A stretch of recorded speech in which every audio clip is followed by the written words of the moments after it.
Hari itu, Darmo sedang memanaskan motornya. Ia bersiap-siap untuk pergi ke kios sate ayam miliknya. Kios satenya ini jaraknya tidak begitu jauh dari rumahnya. Sementara Asih, istrinya, ia tengah bersiap untuk memasukkan segala bumbu dan persiapan untuk sate ayamnya ini. Saat itu, ia meminta tolong salah satu anaknya untuk membelikan salah satu bumbu yang memang belum siap. Nama anaknya itu adalah Dewi. Dia anak pertama dari Darmo dan Asih. Usianya masih 15 tahun. Namun sebentar lagi, Dewi ini akan memiliki adik. Sebab Asih saat itu tengah mengandung anak kedua. Usia kandungannya menginjak 8 bulan. Setelah semuanya siap, Darmo dan Asih lalu berangkat menuju kios sate ayamnya. Sementara Dewi ditinggal di rumah untuk ditugasi oleh Asih mencuci bekas-bekas membuat adonan sate. Tiba di kios, keduanya langsung menyiapkan dagangannya.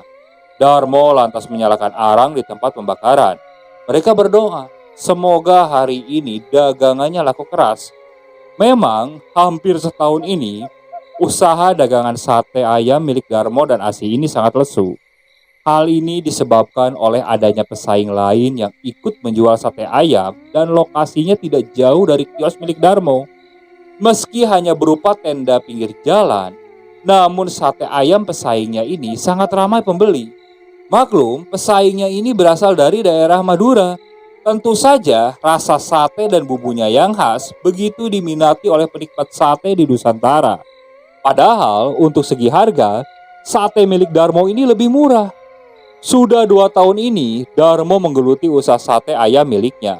Ia berjualan sate ayam karena harus tetap menafkahi keluarganya setelah sebelumnya ia kena PHK karena dia pernah menjadi supir di perusahaan distributor makanan ringan. Saat itu, perusahaannya mengalami kesulitan keuangan, di mana salah satu manajernya melakukan penggelapan uang. Jadi terpaksa Darmo ini harus dirumahkan. Pada akhirnya, ia harus ikhlas menerima kenyataan itu. Uang pesangon yang ia dapat lantas dijadikan modal untuk berjualan sate. Awalnya memang dagangan sate ayam miliknya ini terbilang ramai. Namun rasa sate dan bumbunya hampir mirip dengan rasa sate khas Klaten. Namun sejak kehadiran pedagang sate khas Madura ini, pelanggannya semakin hari semakin menyusut. Darmo sempat berpikir yang tidak-tidak atas syaratnya rejeki yang ia alami akhir-akhir ini. Bu, apa kita diguna-guna ya biar dagangan kita gak laku? Jangan gitu pak, mungkin memang waktunya lagi begini aja. Namanya orang berdagang, kadang ramai ya kadang sepi. Ucap Asih coba menenangkan Darmo. Tapi bu, ini sudah setahun loh bu. Sebelum kamu hamil juga udah mulai sepi. Padahal sebentar lagi kamu mau melahirkan. Uang dari mana bu? Biaya sewa kios juga belum ada. Keluh Darmo yang sedikit kesal saat itu. Asih kemudian meminta Darmo untuk beristighfar, sekaligus menasihati Darmo untuk rajin kembali beribadah dan meminta pertolongan kepada Allah. Memang sejak dagangan sepi, Darmo ini lebih sering meninggalkan kewajibannya sebagai umat muslim. Darmo lebih sering melamun di waktu-waktu senggang. Hari itu, lagi-lagi bukan hari yang cukup beruntung. Dagangan sate ayamnya ini hanya laku sekitar 15 porsi dari 75 porsi yang disediakan dari rumah. Padahal sebelumnya, setiap harinya mereka selalu menghabiskan 150 porsi. Saat itu, Darmo dan Asih langsung pulang ke rumahnya. Sampainya di rumah, Asih lalu memasukkan sate ayam yang tersisa ini ke dalam kulkas, berharap daging ayam itu tidak membusuk dan besok hari masih bisa dijual. Darmo lalu duduk di ruangan tengah sambil merokok. Saat itu Asih lalu menghampirinya. Pak, sabar ya pak, mungkin ini ujian. Apa kita kurang bersedekah juga ya pak? Kurang bersedekah bagaimana sih bu? Apa yang mau disedekahkan? Hidup kita ini sudah sangat susah bu. Bu, tuh lihat si Dewi. Setiap hari tidak pernah aku bekali uang jajan untuk sekolah bu. Bapak macam apa aku ini bu? Ucap Darmo yang sedikit emosi saat itu. Darmo langsung masuk ke kamar. Dia ganti baju. Setelah ganti baju, dia keluar rumah langsung mengendarai motornya. Asih hanya memandang wajah muram Darmo dan tak berani menyapa untuk menanyakan suaminya akan pergi kemana. Malam itu ternyata Darmo menemui teman SMA-nya, sebut saja namanya Selamat. Kepada Selamat dia menceritakan permasalahan hidupnya. Selamat pun memberikan solusi agar Darmo pergi ke Cilacap untuk menemui salah satu dukun untuk memintai pertolongan. Selamat sendiri sudah cukup tahu mengenai dukun ini karena ia sering mengantarkan bosnya ke sana. Dengan nada cukup rendah dan khawatir didengar istrinya, Selamat menceritakan kepada Darmo jika usaha bosnya ini hampir-hampiran bangkrut di waktu itu. Namun setelah berulang kali datang ke dukun tersebut, usaha bosnya ini kembali normal.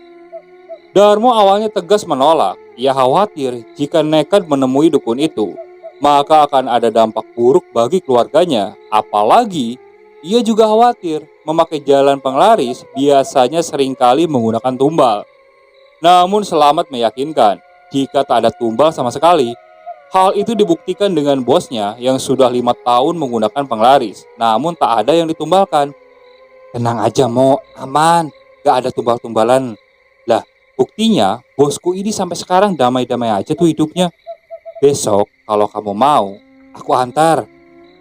Darmo yang mulai penat saat itu, lalu menyudahi obrolan dengan Selamat. Dia langsung pamit untuk pulang. Di perjalanan pulang, ia terus berpikir tentang ucapan Selamat ini. Pada akhirnya, dia sampai ke rumah. Setibanya di rumah, ia langsung memanggil istrinya. Saat itu, Asih sedang tertidur pulas. Dengan setengah mengantuk, Asih kemudian terbangun dan langsung menghampiri Darmo di ruangan tengah. Darmo saat itu sudah membulatkan tekadnya. Darmo kemudian mengutarakan niatnya untuk pergi ke Cilacap. Dia meminta izin kepada Asih di larut malam itu. Asih yang mendengar niatan Darmo yang akan pergi ke Cilacap jelas-jelas menolak. Karena itu bertolak belakang dengan ajaran agamanya. Namun Darmo ini tetap kekeh hingga terjadi perdebatan. Sementara itu, Dewi yang sedang tertidur terbangun karena suara bapaknya. Dia lantas menguping perdebatan antara kedua pasutri ini. Kebetulan kamar Dewi ini tidak ada pintunya, hanya terhalang oleh kelambu saja. Saat itu, Dewi terus mendengarkan bahwa bapaknya ini kekeh besok akan pergi ke Cilacap bersama Pak Selamat. Malam itu, Dewi memutuskan untuk tidur, sedangkan bapaknya dan ibunya di ruangan tengah itu masih berdebat. Esok harinya setelah pulang sekolah, Dewi diminta ibunya untuk membantu berjualan di kios.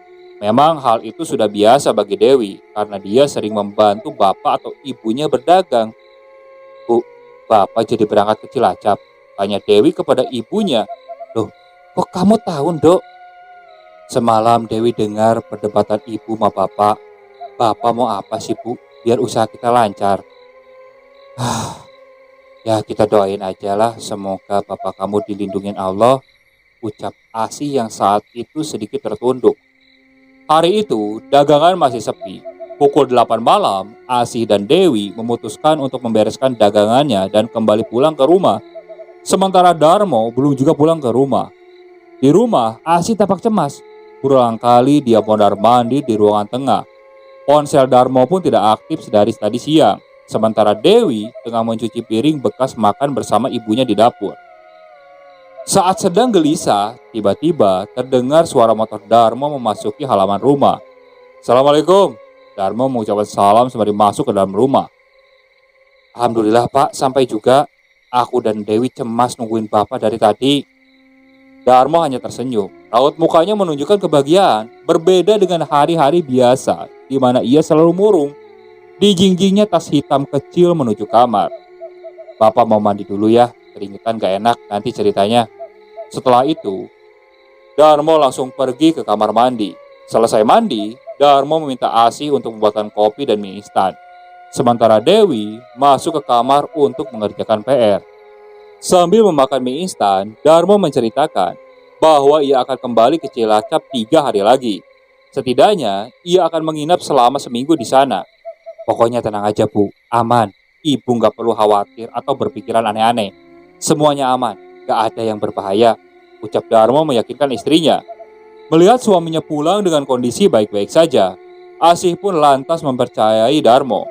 Asih mencoba berprasangka baik dengan maksud suaminya ini. Meskipun di dalam hatinya, ia masih tidak ikhlas dengan keputusan Darmo memilih jalan keluar dengan menggunakan penglaris. Singkat cerita, hari yang ditunggu pun tiba. Selamat datang ke rumah Darmo. Ia menjemput Darmo untuk bersama-sama pergi ke Cilacap. Asih waktu itu kaget dengan kemunculan Selamat yang sudah tiba di depan rumahnya sepagi itu. "Loh, Mas Selamat, kok sudah sampai di sini pagi-pagi? Memangnya tidak berangkat kerja?" tanya Asih saat itu. "Aku sudah tidak kerja, Mbak Asih. Aku akan ikut kerja sama Darmo. Nanti Darmo akan jadi bos baruku," jawab Selamat dengan tertawa kecil saat itu. Dan tak nyangka di belakang Asih, Darmo sudah berdiri. "Bu, kamu gak inget ya kalau hari ini Bapak pergi ke Cilacap?" "Maaf Pak, bentar Ibu siapin dulu sarapan." Setelah itu, Asih lalu menyiapkan sarapan. Darmo dan Selamat pun lalu makan di sana. Sebelum berangkat, Darmo memberikan bungkusan plastik hitam kepada Asih. Saat dibuka, ternyata dalamnya itu berisi uang yang cukup banyak. Namun Darmo tidak menceritakan ia mendapatkan uang itu dari mana. Singkat cerita, pada pukul 1 siang, Selamat dan Darmo ini sudah sampai di Cilacap. Keduanya kemudian melanjutkan perjalanan menuju gunung yang sudah ditentukan oleh Mbah Purwo sebelumnya. Tempat itu memang terkenal di daerah Cilacap. Tibanya di gunung tersebut, kedua sekawan ini kemudian mencari sebuah warung makan untuk mengisi perut sekaligus menunggu Mbah Purwo. Mbah Purwo menjanjikan akan bertemu keduanya sebelum asar. Sambil mengisi perut, Darmo dan Selamat ini berbincang. Jika jalan yang diambil ini berhasil, maka Selamat ia akan menjanjikan dibukakan kios sate di wilayah lain dan menjadi cabang dari kios sate miliknya. "Pokoknya nanti kita harus sukses bareng-bareng, Mat. Semoga berhasil," kata Darmo saat itu. "Iya, Mo, aku sudah bosan hidup seperti ini. Pasti berhasil. Buktinya, kemarin saja belum apa-apa, kamu sudah dikasih uang kan sama Mbah Purwo." Tak berapa lama kemudian, Mbah Purwo datang dengan dua orang yang tidak dikenal oleh Darmo dan Selamat. "Sudah lama sampainya, Nak. Maaf ya, tadi Simpah nyari minyak dulu sebagai syarat kalian. Perkenalkan, ini Sudir sama Wahyu, murid Mbah." Darmo dan Selamat lalu menjabat tangan. Kelima orang itu akhirnya larut dalam obrolan di sebuah warung kecil sebelum diajak Mbah Purwo bermalam di rumahnya. Menjelang petang hari, kelima orang itu beranjak menuju rumah Mbah Purwo dari lokasi gunung yang nantinya akan dijadikan sebagai lokasi pertapaan Darmo. Rumah Mbah Purwo sendiri lokasinya cukup jauh dari gunung tersebut. Mbah Purwo memang bukanlah warga dari asli gunung tersebut. Ia juga bukan kuncen dari gunung itu. Namun untuk perkara satu ini, ia ahli. Ia cukup tenar dikenal oleh warga Cilacap dan sekitarnya. Tamunya pun banyak yang datang dari luar Pulau Jawa. Sepengakuan Mbah Purwo, ia dulu menjalani laku tirakat selama 5 tahun di gunung itu. Saat menjalani laku tirakat itu, ia mendapatkan sebuah wangsit dan bisa menjadi sampai seperti sekarang. Menjadi perantara penghubung antara manusia dengan jin yang ingin mendapatkan kekayaan. "Kamarnya sudah disiapkan. Silakan kalian mandi dulu. Nanti kalian tidur di sana ya," kata Mbah Purwo sambil menunjuk ke samping kanan ruangan tengah di rumahnya. Darmo dan Selamat berpamitan untuk masuk ke dalam kamar. Keduanya langsung membereskan barang bawaannya dan bersiap untuk mandi. Setelah selesai mandi, kedua sekawan ini langsung menuju ke ruangan tengah. Mbah Sri, istri Mbah Purwo, langsung menyuruh Darmo dan Selamat masuk ke sebuah kamar. Ternyata Mbah Purwo sudah menunggu di dalam kamar. Saat membuka kamar, aroma dupa dan kemenyan menyeruak ke dalam hidung mereka berdua. Kamar itu merupakan tempat praktik Mbah Purwo. Ternyata Sudir dan Wahyu sudah ada di sana di dalam kamar. Kamar itu cukup membuat Darmo dan Selamat merinding. Benda-benda pusaka tertata rapi. Ada pula alat mediumisasi seperti jenglot dan boneka yang dibuat layaknya pocong tergeletak di sudut kanan kamar. "Duduklah, minum air yang di gelas itu," ucap Mbah Purwo sambil menunjuk air berisi gelas air putih itu. Setelah itu, Mbah Purwo kemudian merapalkan berbagai macam-macam mantra. Darmo diminta menutup mata, sementara Selamat disuruh mundur untuk duduk bersila dan bergabung dengan kedua murid Mbah Purwo. Darmo tiba-tiba tergeletak tak sadarkan diri. Sekitar hampir setengah jam, ia kemudian bangun setelah Mbah Purwo memanggil namanya. "Apa yang kamu lihat?" ucap Mbah Purwo kepada Darmo. "Ada seorang pria gagah menghampiri saya, Mbah. Sosoknya gagah, memakai baju-baju seperti orang kerajaan. Dia minta untuk saya bertapa di salah satu petilasan di gunung itu, Mbah, ucap Darmo. Mbah Purwo menyudahi ritual itu dan meminta Darmo untuk beristirahat. Karena esok harinya Darmo ini harus pergi ke Sendang atau tempat pemandian yang ada di salah satu gua di Pantai Sodong di Cilacap. Sekitar pukul 4 subuh, Mbah Purwo membangunkan Darmo dan Slamet. Ia meminta Darmo dan Slamet untuk bersiap-siap menuju gua. Di depan rumah, mobil sewaan sudah terparkir. Wahyu dan Sudir pun sudah menunggu. Mereka berlima akhirnya menuju ke sana. Di lokasi gua, sang juru kunci sudah menunggu. Mbah Purwo menghampiri dan berbincang sebentar. Entah apa yang mereka bicarakan. Setelah itu, Mbah Purwo mengajak Darmo untuk masuk ke dalam gua. Sementara Slamet menunggu di mulut gua ditemani Sudir dan Wahyu. Cukup lama ritual yang dijalani Darmo di dalam gua. Setidaknya hampir 2 jam lamanya. Sambil menunggu, Slamet iseng bertanya kepada juru kunci di gua tersebut. Dari penuturan guru kunci, memang gua ini sering dijadikan salah satu syarat ritual seseorang untuk mencari pesugihan. Di dalam gua terdapat beberapa petilasan yang dianggap keramat. Pesugihan? Bukan untuk syarat penglaris, Mbah, kata Slamet yang sedikit kaget mendengar penjelasan dari juru kunci. Setelah selesai ritual, mereka lalu kembali ke rumah Mbah Purwo. Sepanjang perjalanan, Slamet ini terus saja mematung tanpa mengeluarkan sepatah kata pun di dalam mobil. Ia merasa menyesal telah menyarankan temannya untuk menemui Mbah Purwo. Tiba di rumah Mbah Purwo, Mbah Sri istrinya sudah memasakkan sejumlah makanan. Salah satunya terdapat menu ayam bakakak yang ditempatkan di sebuah nampan beranyam bambu. Dan juga terdapat aneka ragam jajanan pasar. Makanan-makanan itu akhirnya dimasukkan ke dalam kamar praktik Mbah Purwo. Sementara itu, Darmo dan Slamet diminta menunggu di ruangan tengah. Cukup lama keduanya menunggu sebelum Mbah Purwo meminta mereka masuk ke dalam kamar. Makan dulu ini ya, ayam bakakaknya dihabiskan. Jangan sampai tersisa. Kalau tidak sanggup, makan berdua sama Slamet, kata Mbah Purwo. Ayo Mat, makan. Bukannya tadi kamu bilang lapar, ucap Darmo. Udah makan aja, kamu itu hanya membantu, tidak akan ada apa-apa, kata Mbah Purwo seperti mengetahui apa yang dipikirkan oleh Slamet. Saat mencoba makan ayam itu, Darmo dan Slamet saling pandang. Ayam bakakak yang diharapkan akan terasa nikmat dimakan setelah tidak sarapan tadi, nyatanya tidak demikian. Ayam bakakak itu terasa anyep atau dingin, berbau amis dan rasa bumbunya tidak ada sama sekali, seperti masih mentah. Mbah Purwo hanya berdiri memandangi Darmo dan Slamet makan. Sesekali ia terus meminta agar Darmo dan Slamet menghabiskan ayam bakakak itu. Darmo dan Slamet terus melanjutkan makan meski menahan rasa mual ingin muntah. Kemudian Mbah Purwo mendekati keduanya.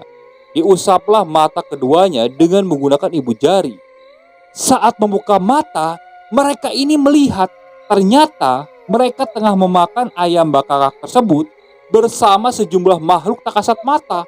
Raut wajah makhluk tak kasat mata ini bermacam-macam, sehingga membuat Darmo dan Slamet ketakutan. Namun mereka tetap melanjutkan makan dengan keadaan takut saat itu. Entah apa yang membuat Mbah Purwo membuka mata batin mereka berdua. Yang jelas saat itu mereka berpesta makan dengan kawanan jin. Setelah ayam bakakak habis termakan, Mbah Purwo memberikan penjelasan bahwa esok hari adalah tepat malam Jumat Kliwon, di mana Darmo diminta untuk kembali ke gunung tersebut. Dia akan bertapa seorang diri selama semalaman, dimulai selepas Isya hingga waktu subuh.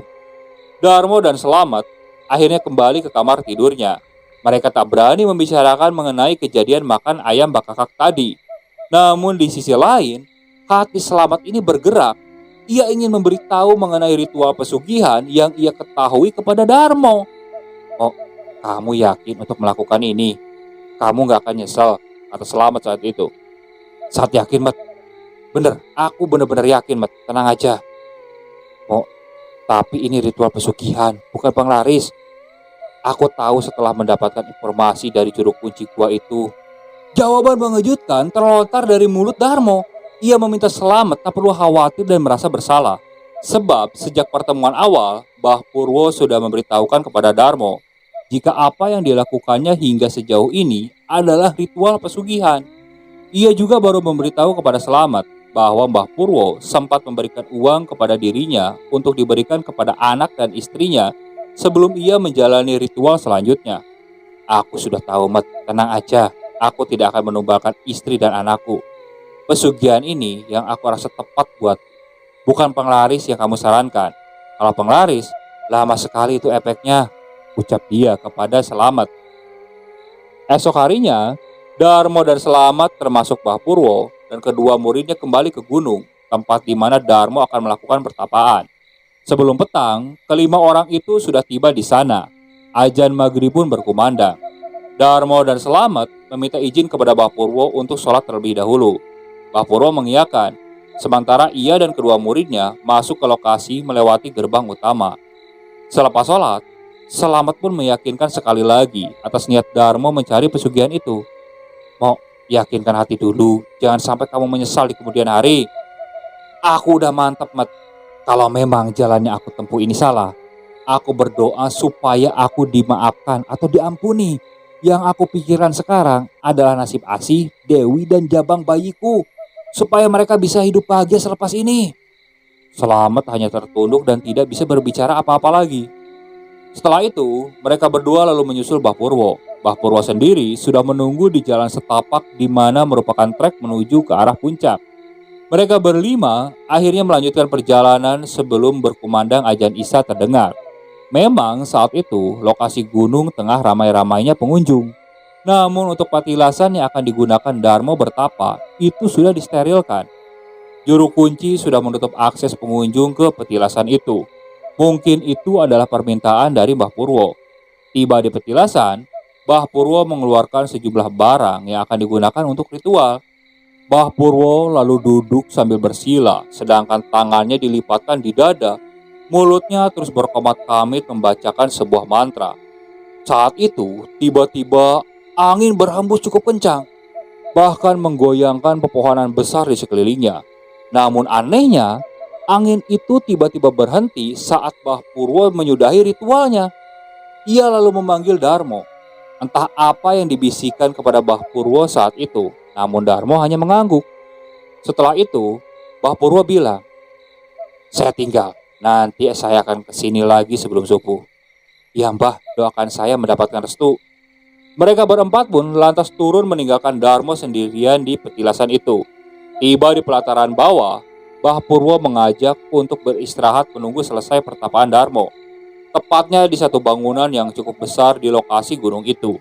Selamat yang penasaran lalu melemparkan beberapa pertanyaan kepada Mbah Purwo. "Mohon maaf, Mbah, saya mau tanya, apa Darmo nggak apa-apa ditinggalkan sendirian? Takutnya kenapa-napa atau malah mendapatkan gangguan, Mbah." "Kamu nggak usah khawatir, penunggu petilasan sudah mengizinkan." Setelah itu, mereka terus saja berbincang-bincang. Cukup lama mereka menunggu Darmo bertapa. Kedua murid Mbah Purwo pun memutuskan untuk tidur terlebih dahulu. Sementara Selamat dan Mbah Purwo tetap berjaga. Sekitar pukul 1 malam, tiba-tiba angin itu berhembus datang ke arah patilasan yang digunakan Darmo bertapa. Mbah Purwo kemudian berdiri dan berjalan menjauhi bangunan. Selamat mengikuti langkah Mbah Purwo di belakangnya. Tak lama kemudian, saat pandangan Mbah Purwo dan Selamat menatap ke arah patilasan, tiba-tiba muncul sebuah kilatan cahaya berwarna merah dari langit dan seperti menuju dan mendarat ke arah patilasan itu. Selamat langsung kaget. "Apa itu, Mbah?" "Sudah waktunya dia bertemu," kata Mbah Purwo tanpa menjelaskan secara detail maksud perkataannya. Selamat pun hanya terdiam. Di dalam hatinya, ia hanya berharap tidak terjadi apapun kepada sahabat karibnya ini. Masalahnya, jika terjadi sesuatu kepada Darmo, maka Selamatlah orang pertama yang akan menyesal karena sudah menyarankan Darmo untuk menemui Mbah Purwo. Pukul 3 menjelang subuh, Mbah Purwo mengajak Selamat dan kedua muridnya untuk menemui Darmo. Di perjalanan menjemput Darmo, Selamat merasakan aura berbeda dengan pertama kali saat mengantarkan Darmo ke patilasan beberapa jam lalu. Suara-suara aneh itu terdengar di telinganya, dari suara cekikikan, auman, dan banyak lagi. Namun ada satu suara yang benar-benar Selamat ingat. Suara itu bilang kalau Darmo kelak akan menjadi salah satu penghuni di gunung ini. Temanmu tidak akan bisa pulang. Suara itu terus terngiang di pikiran Selamat, hingga akhirnya mereka berempat sampai di petilasan. Melihat Darmo masih duduk bersila, membuat hati Selamat tenang.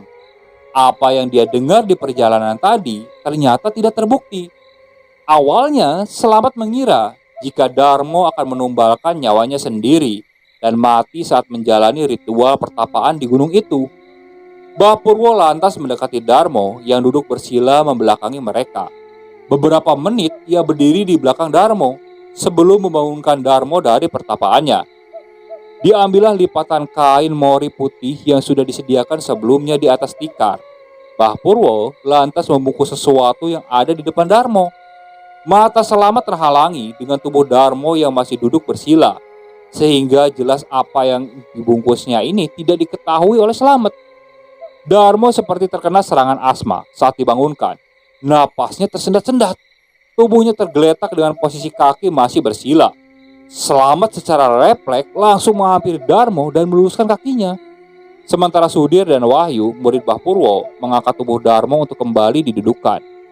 Singkat cerita, setelah semuanya selesai, Bapurwo dan semuanya lalu turun ke bawah. Sesampainya di bawah, mereka langsung berpamitan ke juru kunci di sana. Di perjalanan pulang, tepat di dalam mobil, Darmo ini tiba-tiba kehilangan kesadaran. Tubuhnya lemas terkulai.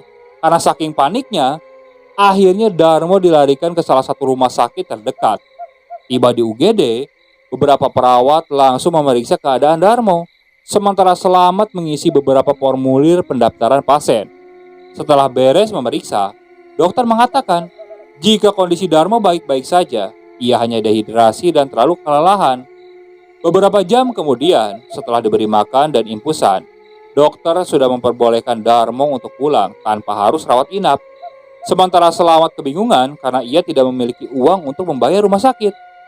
Akhirnya, Selamat menemui Mbah Purwo yang menunggu di salah satu kantin rumah sakit untuk coba meminjam uang. "Bah, aku tidak pegang uang sama sekali. Darmo juga kayaknya nggak pegang uang. Mbak ada uang sisa nggak? Saya pinjam dulu untuk bayar rumah sakit, nanti saya ganti," kata Selamat. Mbah Purwo tiba-tiba tertawa ngakak. Ia menyodorkan tas milik Darmo. Selamat diminta untuk membawa tas itu kepada Darmo. "Nanti suruh Darmo buka tas itu," pinta Mbah Purwo. Selamat lantas mengambil tas itu dan kemudian kembali menemui Darmo yang masih terbaling di UGD. "Oh, ini tas kamu. Kamu disuruh buka tas ini sama Mbah Purwo." Darmo kemudian duduk dari posisi tidurnya. Diletakkan tas itu di atas kakinya. Dengan perlahan, dia membuka resleting tasnya karena tangan kanannya masih sedikit linu bekas infusan. Saat dibuka, mata Darmo langsung kaget. Ia seperti tak percaya apa yang ia lihat waktu itu. Selamat yang melihat itu ikut-ikutan kaget juga. Namun dia coba tenangkan diri, mungkin itu hasil ritual yang dijalankan oleh Darmo. Darmo kemudian mengambil beberapa lembar uang tersebut dan diberikan kepada Selamat.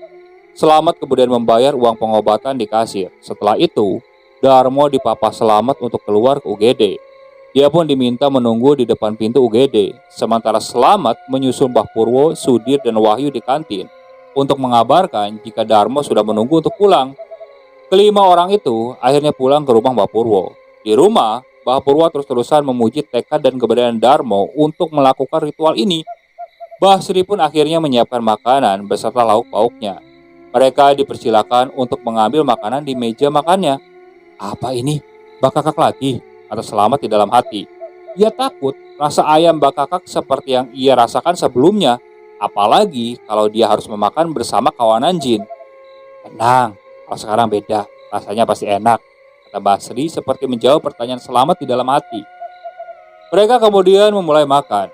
Benar saja, ternyata Mbak Kakak itu rasanya enak. Tak ada rasa bau amis, bumbunya pun meresap utuh ke dalam daging. Selamat dan Darmo pun cukup lahap. Setelah makan, mereka akhirnya kembali ke ruangan tengah, mau ngobrol sesuatu hal yang tidak berbobot, hanya untuk hiburan semata hingga sore hari. Basri tiba-tiba minta Darmo untuk mandi. Mbah Purwo minta Darmo mengikuti Basri. "Sudah sana, ikut Cimbah, sudah disiapin airnya." Ternyata, Darmo ini diminta mandi air kembang. Hal itu dilakukan untuk menghilangkan pengaruh gaib ratusan makhluk penunggu gunung itu saat ia melakukan ritual tadi. Malam itu, Darmo diminta kembali masuk ke kamar praktik Mbah Purwo. Sementara Selamat menunggu di ruang tengah bersama kedua murid Mbah Purwo. Tak lama, terdengar suara seseorang menggema dari dalam kamar itu. Selamat tampak kaget. Pasalnya, suara yang ia dengar bukanlah suara Mbah Purwo maupun Darmo. Selamat beranjak dari kursi dan mencoba mendekati pintu kamar. Wahyu dan Sudir menegurnya agar tidak menguping pembicaraan dari dalam kamar. Namun sebelum menjauh dari kamar, suara dari dalam kamar itu memanggil Selamat. "Masuk!" Suara itu menyuruh Selamat masuk ke dalam kamar. Selamat sontak tampak ketakutan.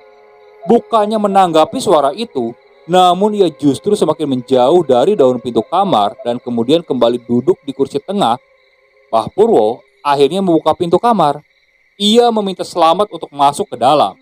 Dengan langkah yang sangat ketakutan, Selamat lalu mendekat ke arah kamar itu.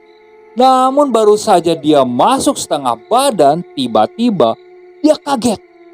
Karena dia melihat ada sosok makhluk yang cukup besar dengan rambut acak-acakan, matanya berwarna merah, bertaring dan memiliki kuku hitam yang panjang. Makhluk itu hanya mengenakan balutan kain lusuh untuk menutupi daerah kemaluannya. Makhluk itu berdiri tepat di depan Darmo. Selamat yang ketakutan akhirnya menutup mata dan menunduk. Tangannya kemudian dipegang Mbah Purwo untuk dituntun lebih dalam masuk ke dalam kamar. Mbah Purwo menyarankan Selamat duduk bersila di belakang Darmo. Terjadilah pembicaraan antara Darmo dan makhluk itu. Selamat hanya bisa mendengarkan. "Sembah Ki, saya minta maaf. Saya akan melaksanakan permintaan kamu," ucap Darmo. "Sediakan sesajen dan darah manusia setiap Sabtu Kliwon. Kalau kamu sanggup, apa yang kamu inginkan akan saya turuti." Makhluk itu tertawa menyeramkan. Tak lama kemudian, makhluk itu meninggalkan kamar. Mbah Purwo memberikan penjelasan kepada Darmo untuk menyiapkan satu kamar khusus di rumahnya untuk dijadikan sebagai ruangan pemberian sesajen. Kamar itu tidak boleh dimasuki oleh siapapun, baik istri maupun anak Darmo. Ia juga diminta untuk membuat sebuah kotak penyimpanan dari kayu gaharu asli. Tak lupa, Mbah Purwo juga meminta agar Darmo membeli minyak mani gajah untuk keperluan sesajen agar dagangannya kembali ramai. "Tapi rumah saya kecil, Mbah. Di rumah sudah tak ada kamar lagi yang kosong." "Pindah rumah aja dulu. Kalau enggak, kamu cari kontrakan yang ukurannya agak lebar. Ditambah lagi kan, kalau buat kontrak atau beli rumah, uang di tas itu kayaknya cukup." Darmo hanya mengangguk. Hari itu, selesailah ritual pesugihan yang dilakukan oleh Darmo. Mereka akhirnya keluar dari kamar ritual. Darmo lalu pamit kepada Mbah Purwo untuk masuk ke kamar istirahatnya. Selamat kemudian mengikuti Darmo di belakangnya. Di dalam kamar, Selamat menanyakan kepada Darmo mengenai sosok makhluk yang ia lihat di dalam kamar praktik Mbah Purwo. "Siapa itu, Mo?" "Dia yang membantuku, Mat. Dia jenglot. Namanya aku gak bisa nyebutin." "Astaga, Mo, kamu gila. Dia minta darah manusia, berarti tumbal dong, Mo." "Tenang aja, Mat. Kebetulan aku punya teman di PMI. Nanti setiap Sabtu Kliwon, aku akan minta sekantong darah dari dia. Yakin tidak ada tumbal-tumbalan. Jangan sampai ketumbalkan Asi atau Dewi. Itu saja permintaanku, Mo. Kalau benar, aku benar-benar merasa bersalah." "Udah, kamu gak ada salahnya, Mat. Semuanya sudah beres, kamu tenang aja." Keesokan harinya, Darmo dan Selamat pamit kepada Mbah Purwo. Mbah Purwo berpesan, jika Darmo sukses, jangan lupa untuk kembali ke Cilacap dan menyisihkan hartanya kepada warga kurang mampu di sekitar gunung tempat bertapanya Darmo. Darmo pun menyetujuinya. Setibanya di rumah, Darmo langsung disambut oleh Asi, sementara Selamat langsung berpamitan untuk pulang. Darmo pun lalu memperlihatkan uang ia dapat di tas tersebut. Sementara di tempat lain di dalam perjalanan, Selamat terus memikirkan Darmo. Ia masih tidak percaya bahwa Darmo melakukan hal itu, tapi nasi sudah menjadi bubur. Darmo sudah menyetujui perjanjian dengan setan itu. Yang bisa ia lakukan, ia hanya akan terus mengingatkan Darmo untuk tidak pernah telat menyajikan sesajen di Sabtu Kliwon. Ia khawatir jika Darmo lupa, maka akan berakibat fatal bagi keluarga Darmo. Sebulan kemudian, Darmo sudah pindah rumah. Rumah yang ia tempati kini lebih besar dari yang sebelumnya. meski ia dan keluarganya masih ngontrak. Sementara rumah yang dulu ia kontrakan. Kehadiran anak kedua Darmo yang bernama Ahmad membuat kebahagiaan Darmo semakin lengkap. Terlebih, uang yang terus menghampiri di kehidupan Darmo. Pesugihan yang ia jalani tak tampak memiliki efek buruk bagi kehidupannya. Hingga pada akhirnya, usaha yang dirintis Darmo ini kian berkembang. Usaha satenya semakin bertambah besar. Ia pun membuka cabang di beberapa kota di Pulau Jawa. Ia juga merintis bisnis di bidang lain. Hanya dalam kurun waktu 3 tahun, semua bisnis Darmo sukses. Selamat pun ditunjuk Darmo sebagai orang kepercayaan untuk ikut mengelola bisnisnya. Kehidupan Darmo pun semakin melangit. Ia tak pernah lagi ngontrak rumah. Dibelilah rumah yang sangat mewah dan lengkap dengan segala perabotan yang memiliki harga cukup fantastis, termasuk beberapa unit mobil mewah.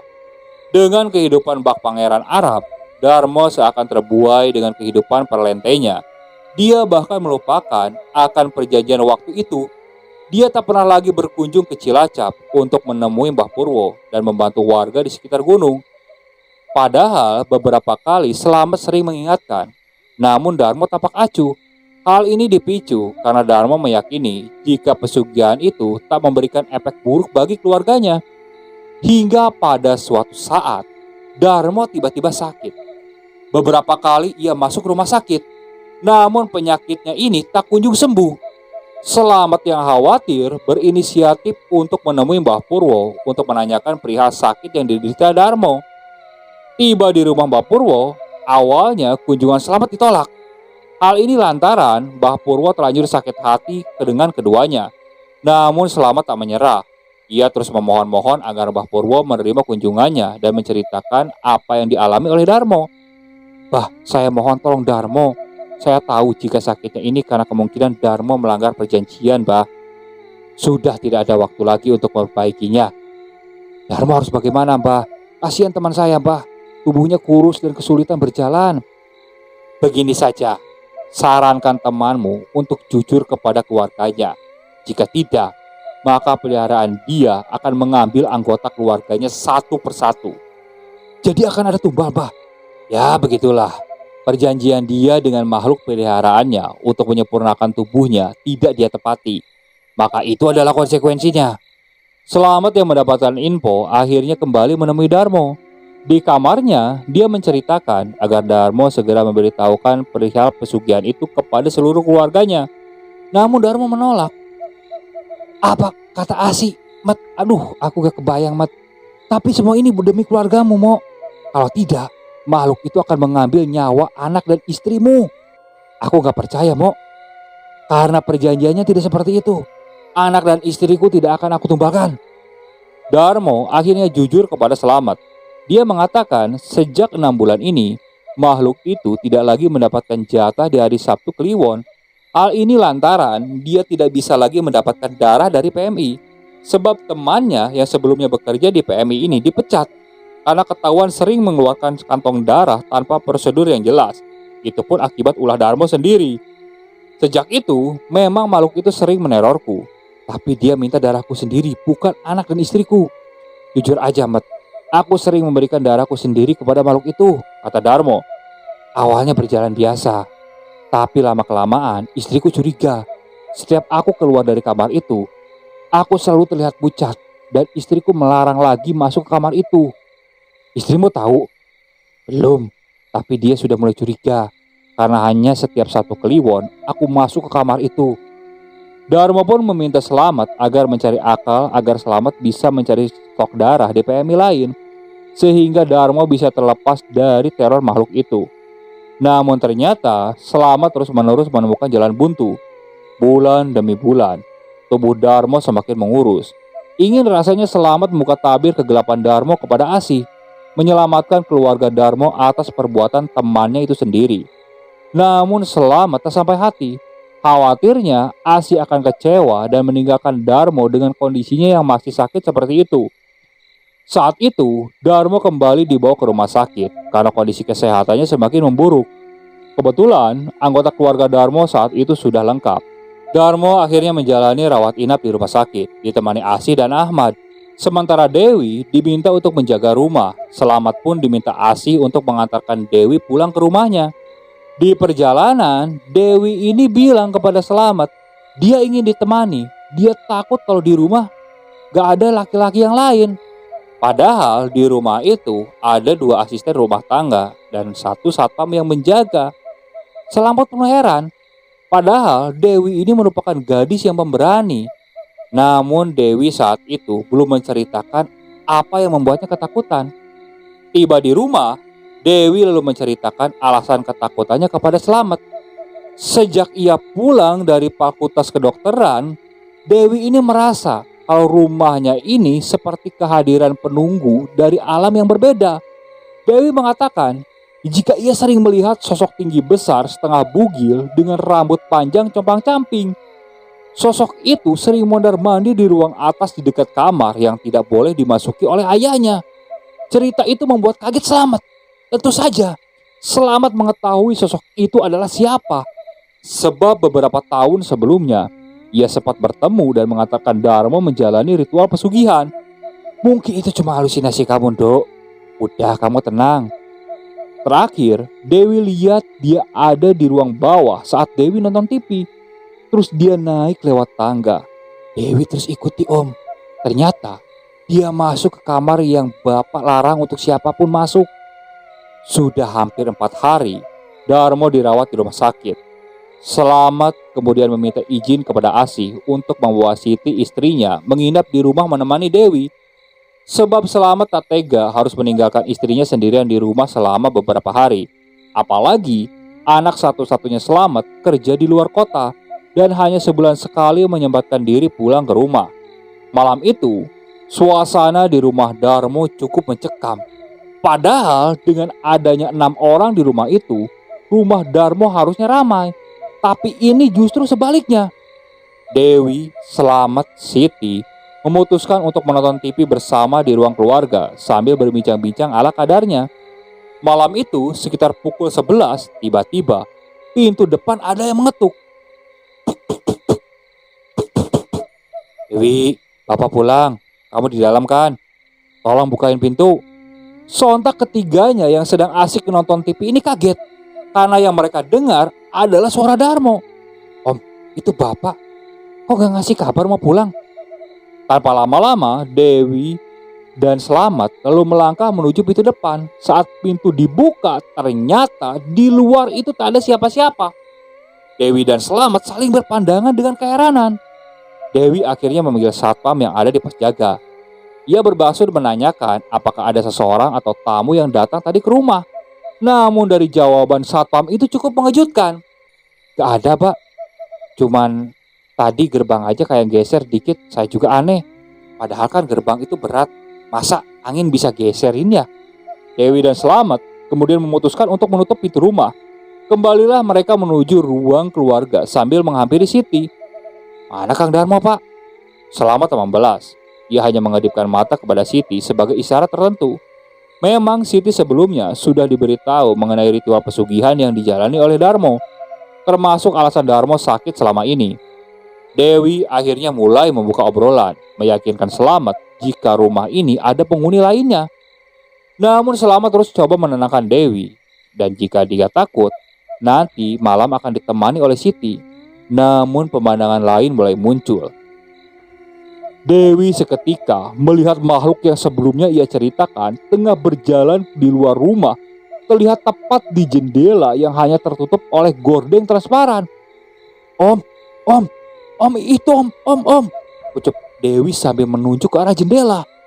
Seketika itu, Selamat dan Siti lalu menengok dan mereka bertiga melihat dengan jelas makhluk itu di dekat jendela. Siti kemudian membaca ayat-ayat suci Al-Quran yang ia hafal. Makhluk itu nampak berjalan ke arah halaman belakang rumah. Selamat yang penasaran akhirnya keluar rumah melalui pintu depan. Ia mengajak satpam untuk mengecek halaman belakang. Namun saat dicek, makhluk itu sudah tidak ada.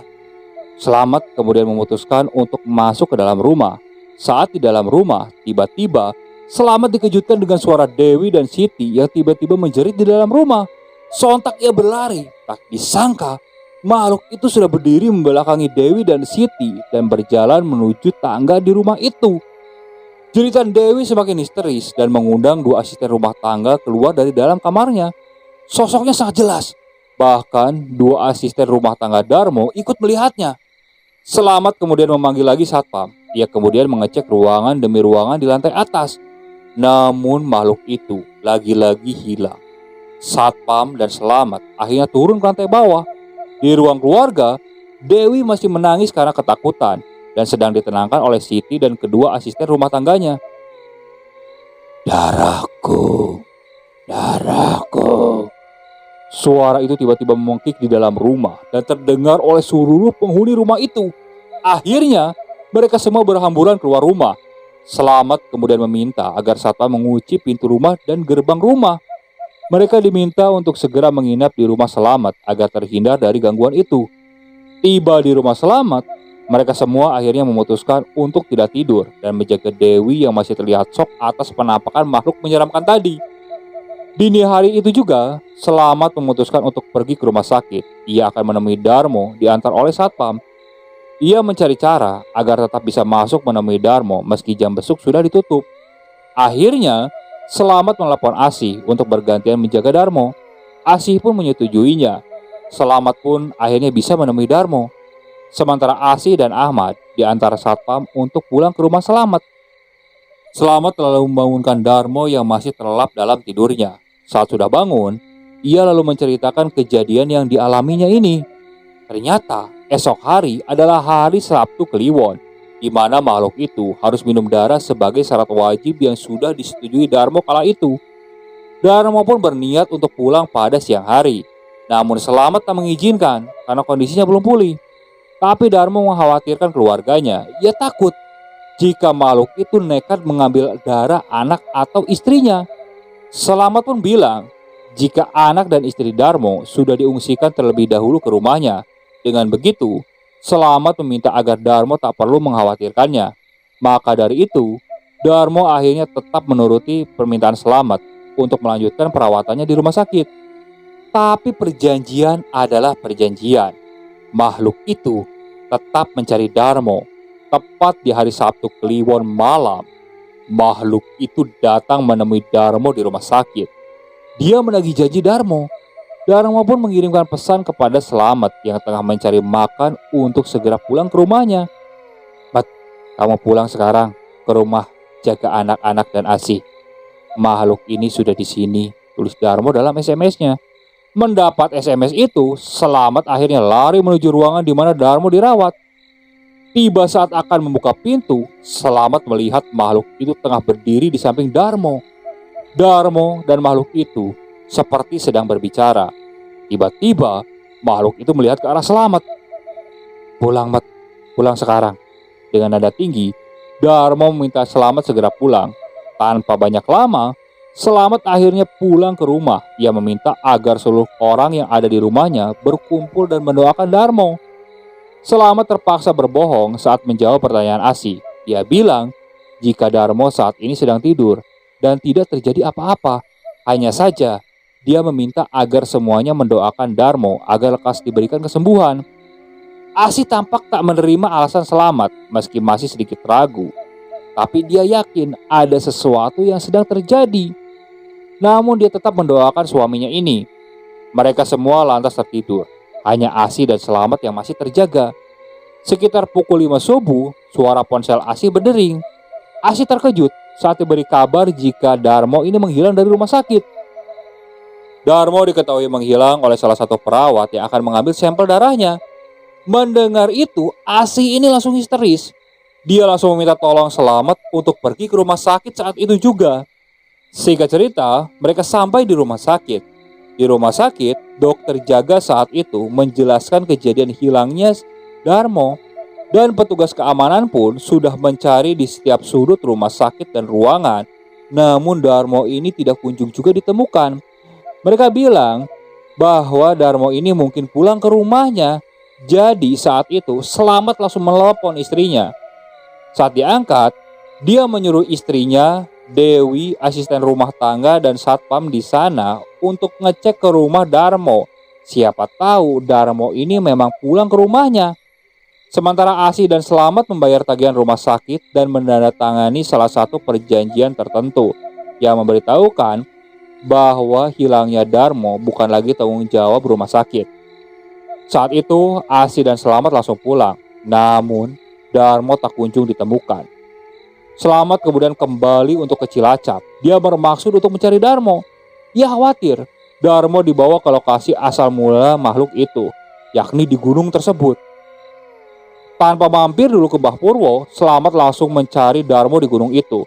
Namun ternyata hasilnya nihil. Ia lantas duduk di salah satu batu di gunung itu. Tapi ia mendengar suara yang mirip temannya itu memanggil namanya sangat lirih, bahkan seperti tertiup angin. "Mat, tolong Mat, tolong." Selamat yang mendengar itu kemudian berteriak-teriak memanggil nama Darmo. Tapi tetap saja Darmo tidak muncul juga. Di telinga Selamat, suara Darmo meminta tolong terus-menerus terdengar. Hingga pada akhirnya dia baru ingat jika saat mengantarkan Darmo melakukan ritual pertapaan beberapa tahun lalu, ada banyak makhluk halus tak kasat mata yang memberikan isyarat jika Darmo akan menjadi salah satu penghuni di gunung ini. "Temanmu tidak akan bisa pulang. Temanmu tidak akan bisa pulang." Kata-kata itu terngiang-ngiang di dalam benak Selamat. Karena dirasa ada yang tidak beres, Selamat akhirnya turun dari gunung itu dan kemudian menemui Mbah Purwo. Di rumah Mbah Purwo, Selamat menceritakan apa yang terjadi. Namun Mbah Purwo mengatakan jika semuanya sudah terlambat. Selamat pun kemudian pulang dan masih optimis jika Darmo masih hidup. Dia berkeliling kota Cilacap seharian penuh untuk mencari keberadaan Darmo. Mulai dari tempat-tempat yang pernah ia dan Darmo kunjungi, namun usahanya sia-sia. Darmo masih saja belum ditemukan. Selamat yang sudah merasa putus asa, kemudian pulang ke rumah Darmo. Ia tiba sekitar pukul 11 malam, tapi tak menyangka bendera kuning sudah terpasang di depan pagar rumah Darmo. Sejumlah tetangga sudah berkumpul di rumah sahabatnya itu.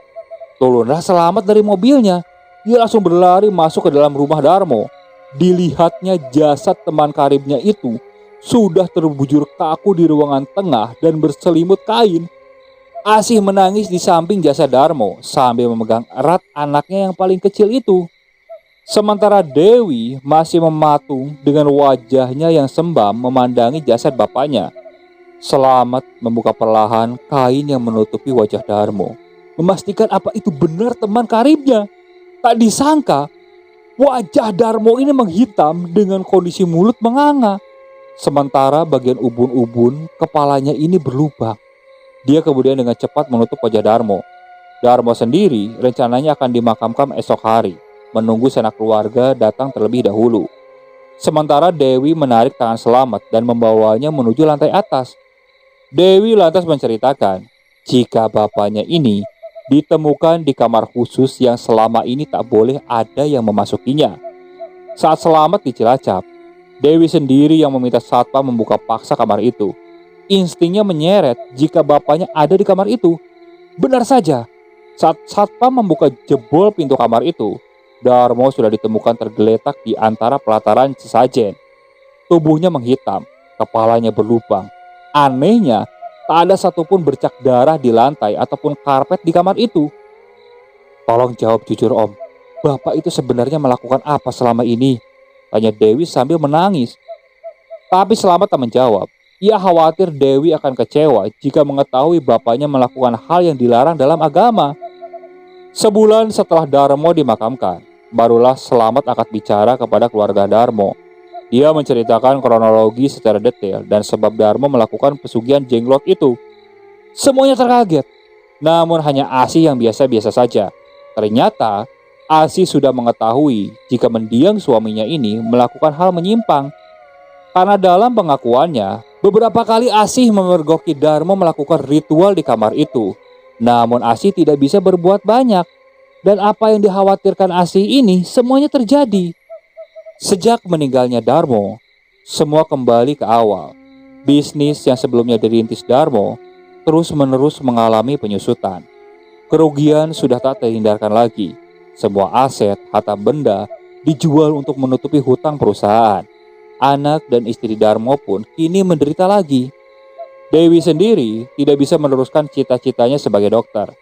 Kini, ia sudah menikah dan menjadi seorang ibu yang mengandalkan berjualan minuman untuk menafkahi keluarganya. Karena ia harus menanggung hidup ibu, adik, dan anaknya. Sementara suami Dewi sudah meninggal setahun yang lalu. Selamat sendiri pun demikian.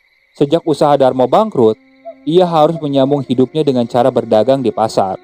Namun Selamat masih terus menjenguk istri Darmo karena ia merasa sangat bersalah karena pernah menyarankan Darmo mengambil jalan pintas yang amat sesat. Oke, sekian untuk cerita kali ini. Saya mohon maaf apabila masih banyak kekurangan dalam pembawaan ceritanya. Kritik dan sarannya silakan kalian bisa cantumkan di kolom komentar. Tak lupa saya juga ucapkan terima kasih kepada narasumber yang sudah membagikan kisahnya, termasuk para penonton yang sudah mampir dan mendengarkan cerita dari channel Lentera Keramat ini. Semoga kalian selalu diberikan kesehatan, dilancarkan rezekinya, dan dijauhkan dari musibah. Terus ikuti cerita yang dibawakan oleh channel Lentera Keramat ini. Assalamualaikum warahmatullahi wabarakatuh.